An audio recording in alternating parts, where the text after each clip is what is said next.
Hi there, my name is Avian Tech. Today we're going to turn this into this. For those of you who are unfamiliar, this is the NERF FalconFire. It is a slide prime single shot blaster with storage for 2 darts here on the bottom. It's a fine stock blaster for plinking around and something that you can hand to a small child, or if you are a small child, something that you could easily use and just, not worry about. But designer Gavin Fuzzy was like, hold up, and created this. The Spamf. Spamf stands for Slide Prime Action Mag-Fed FalconFire. As you can tell, it's mag-fed. But what I'm holding here is actually the Super Spamf by Old Fusion Designs. The Super Spamf takes the original Spamf design and adds a pump grip, barrel tip, these cool rails, this custom slidey primey bit up here, and a new rear sight. This isn't a traditional installation tutorial since I'm not doing this from scratch. I'm actually migrating these parts from my old FalconFire to this new one due to unintentional internal damage to my old one. I'll try to make it as comprehensive as I can though. First things first, disassembly. Now get your FalconFire and a screwdriver. For expediency purposes, I'm using an electric screwdriver, and you gotta take out every screw in the blaster.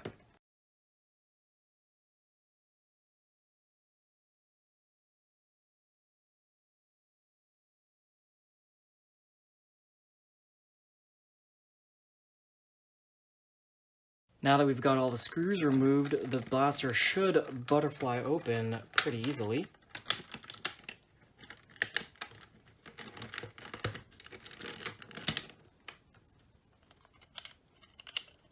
Like that. Come on, get that last little screw out. Get out of there. There's 2 more screws on the inside right here that keep this frame to the grip. Take those out as well.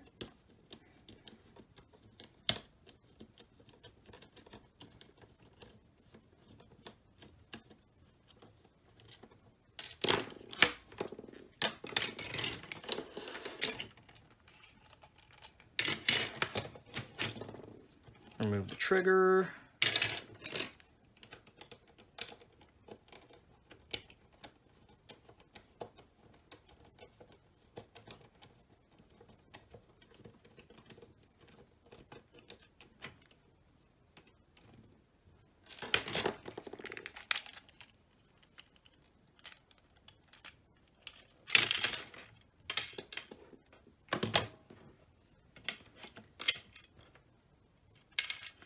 These are just the parts that you need from here on out that are left over from the original FalconFire.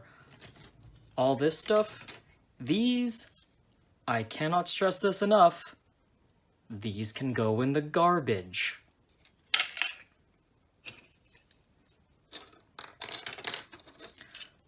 You can keep the grips if you want.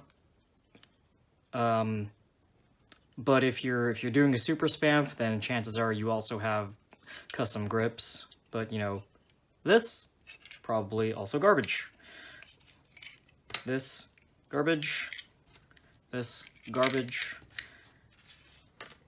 This bit also garbage. Or what am I saying? If you know of a place that can recycle plastic like this, then I would recommend going there. But if you can't, garbage.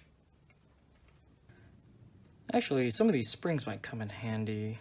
I'm gonna keep these springs. Boop.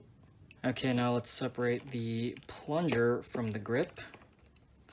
Let's do that. Don't keep this. That's the catch. We need that. And what I would do is when you have to remove this back cap for the plunger, when doing that, I recommend just like keeping a firm thumb over it when unscrewing it. Otherwise, you might cause unnecessary tension on other sides, on the like where the screw holes live, because the spring is pushing on this cap here. But just keep your thumb there while you do that, and you should be fine. Of course, it doesn't really matter for the stock spring, but if you do a spring upgrade like what I'm about to do, then it's pretty important. This is the stock spring. It's pretty light. You can save that if you want to, unless you know how to recycle springs. I don't. And then we're going to remove the breech. This is the breech. We're going to remove the breech from you know, this tube. Also, this is the plunger. We're gonna set this aside. We do still need this. I'm actually just gonna keep all these over here. Please, please, please get out. Please, please. Pretty please. How did I do this before? You just really gotta, like, finagle it. There we go. My finger's stuck. Oh, that hurts so much! Oh, God. Oh, God. Oh, okay. But that's fine, because we took this thing out. Good job. Oh, that's blood. Cool. I think I need a Band-Aid. Whew. Okay, that hurt. But, we got it out. Okay, now we're going to take off the O-ring from the old breech. Ah, come on. Come on, get off. I need something that I can pry it with. Whoop. And then put it onto the, whoops, ah, geez. Put it onto the new breech. I am using this metal Vanguard breech. It's thin right here in the middle so that you can put in and take out Talon mags without having to open the breech. It's pretty handy and cool. I like it a lot. Just gonna put this on. I've already gone ahead and lubed up this part with Super Lube O-ring silicone grease. It's specifically made for rubber O-rings. I really like using it a lot. And, you know, when it comes to lubricant, just, you know, I like to use it liberally, and just on moving parts. And remember, when using lubricants, silicone base is usually your best bet. You know, I can't speak to what's the best. I just happen to like to use Super Lube O-ring silicone grease. Don't use anything petroleum based, because that stuff will, you know, it'll eat away at the O-ring. And there are other lubricants out there that will, like, cause the O-ring to swell. Also just going to lube up the tip right here as well. And, oh geez, got a little too messy. That's fine. Listen, this when it comes to lube, it can get kind of messy sometimes. All right, and then we're just going to put it back in the plunger tube, like so. Woo. And, you know, while you're at it, it's also a good idea to just also lube up the plunger tube as well. Just kind of put it all up in there. Get it all up super in there.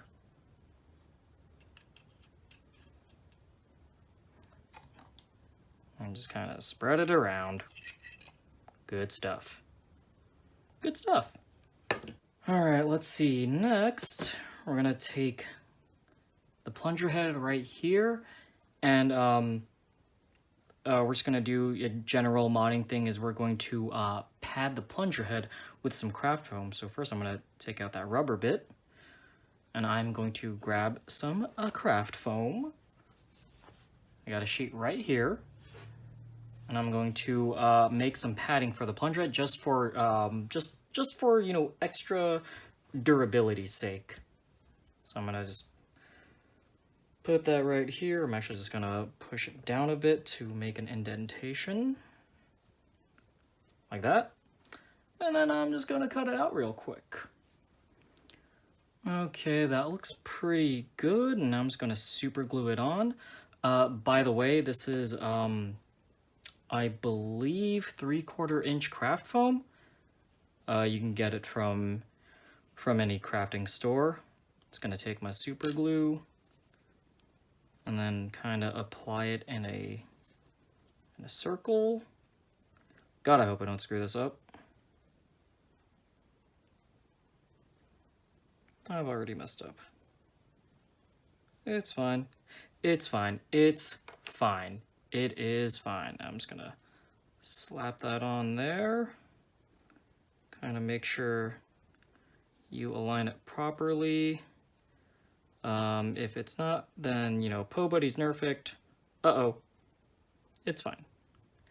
It looks good. It looks good. That's all right. Just kind of mush that down. Oh, and while I'm here, I might as well lube up this O-ring as well.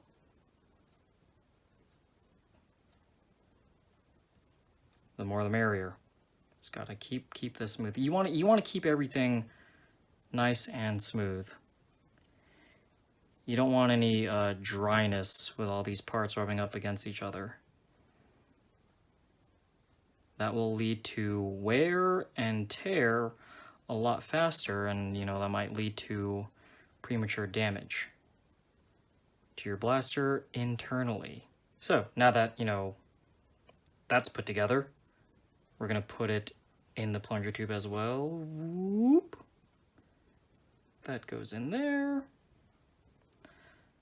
And then after that, we're going to put in the spring. Now you could keep the stock spring with a spacer. I'm not going to do that. I have this, let's see.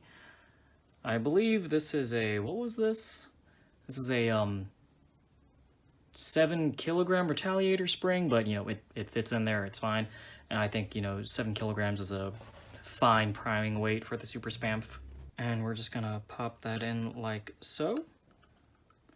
And then last thing to do is to just put the end cap back on. And remember, you want to keep your thumb in the middle to just kind of keep it all in there so you don't cause any unnecessary stress.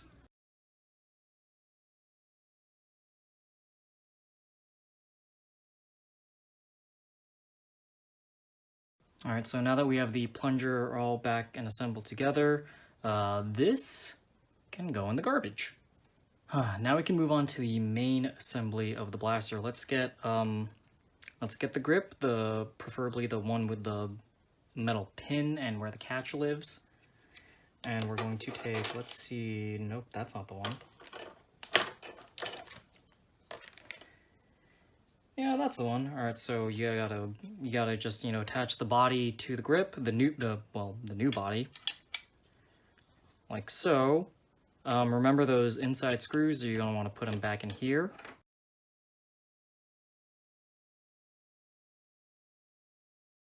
All right, and we're also going to put the plunger back. Yes, we are. Yes, we are. It's gonna, excuse me, catch. Let's put you in. All right, cool. That was fun. Should fit in the pin and that peg right there. A spring just flew out at me. That's fine. While we're in here,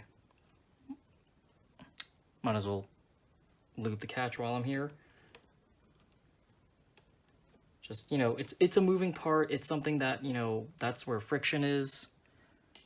Just a light amount should do you good.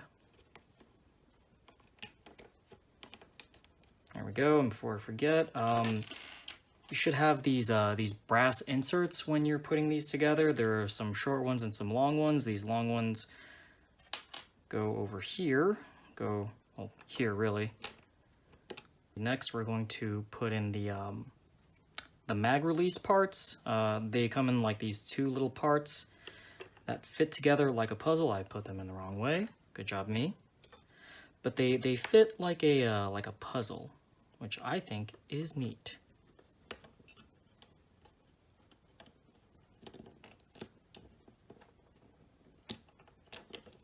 That's not even how it goes. There we go. That's the one. That part goes there. Doot, doot, doot. And this one goes here. There we go.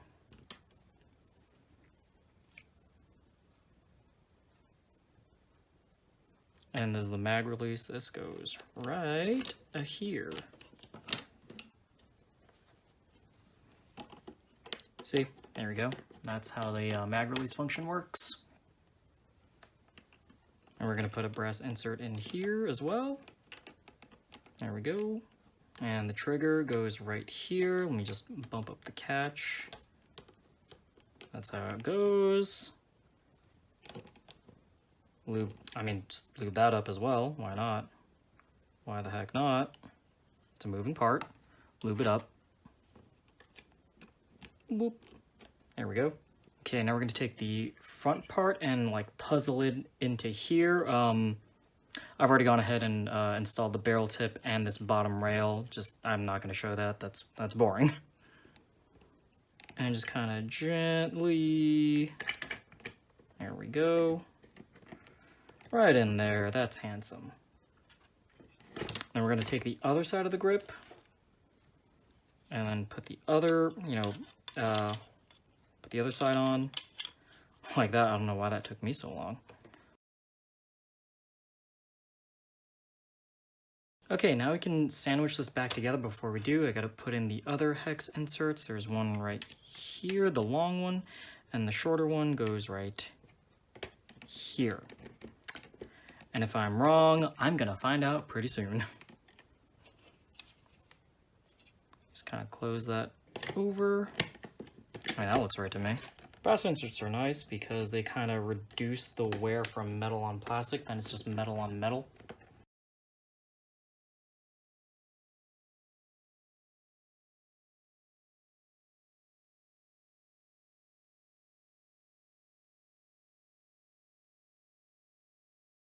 Whew, it's looking better already. This is, we're almost there. All that's left to attach is the replacement grip, the sight, pump grip, and top slide and rails. So let's just do that right now.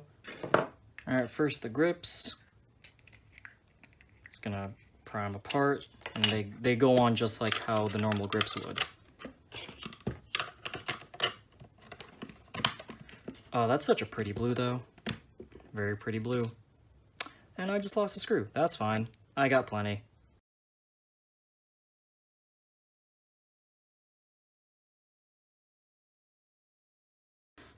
So far, so good.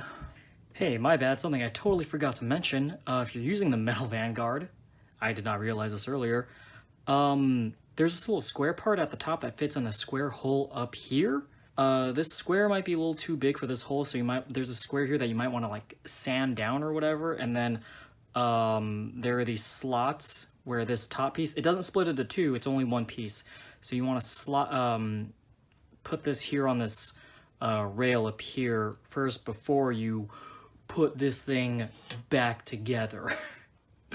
I forgot about that earlier. Whoopsie doopsie. Whew, okay, now that I fixed that oopsie doopsie, I can get back to putting together the rest of the blaster. Remember, put this thing on first. If you're doing the super spamf, put this on first before you button it all back up together. And technically, if we were making a regular spamf, it would technically be done. It would technically be done. But we're not making a regular spamf, we're doing a super spamf, so now we have to add the pump grip, the rear sight, all that good stuff. So I'm gonna actually put on the rear sight first. Remember which direction it looks, what it faces. Oh, I'm not smart. There we go, they just kind of fit together.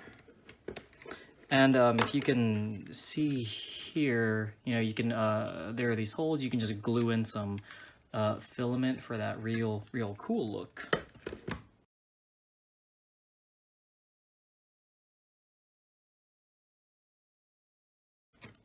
Wow, I feel like I've got the eyes of a falcon already. I'm actually going to trim that down. Just trim a little bit. Yeah, it's fine.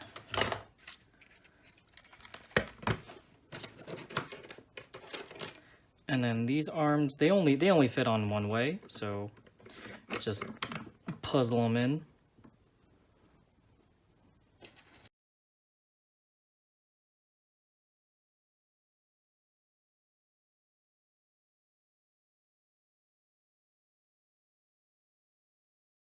There are several different types of grips for the Super Spamf. I believe there's like a vertical foregrip and then one with like a claw that you can like hook your finger into. I prefer just the AFG. That's just what I prefer. Let's just slip this on.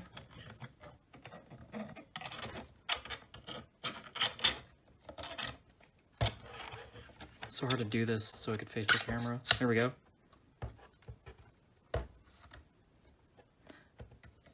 And then the pump grip screws in these two holes right here. Hope you can see that.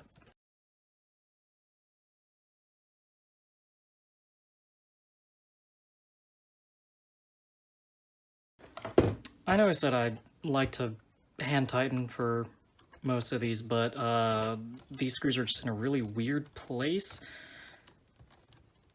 And I feel like my regular screwdriver, it's a little awkward to get it in there. But this is fine. Now I've got that on. Then I can tighten up the side rails.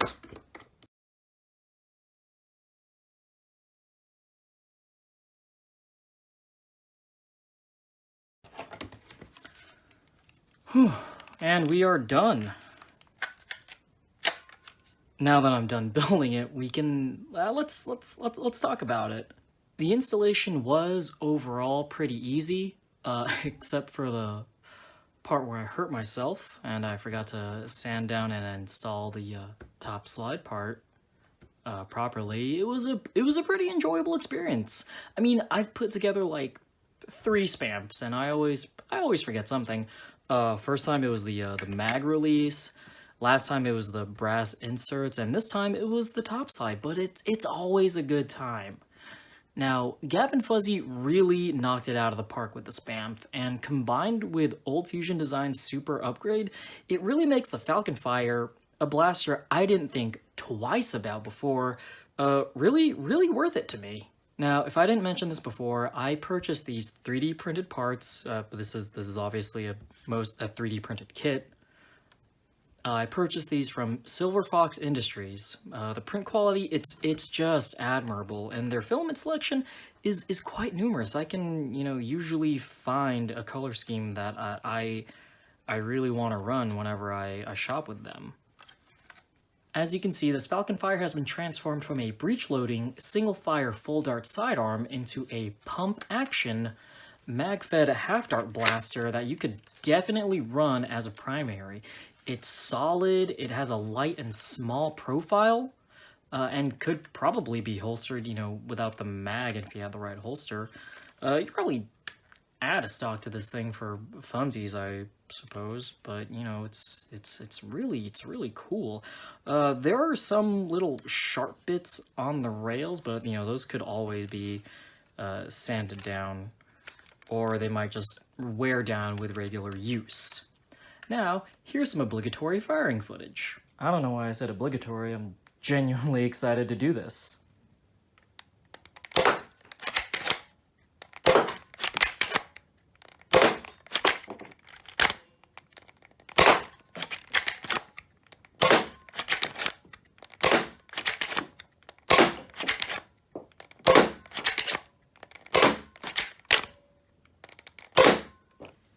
Now, has this blaster drawn blood and tasted human flesh? Yes. Does it have an insatiable taste for it? That remains to be seen. What I do know, though, is that these numbers are pretty good. 119 average. All right.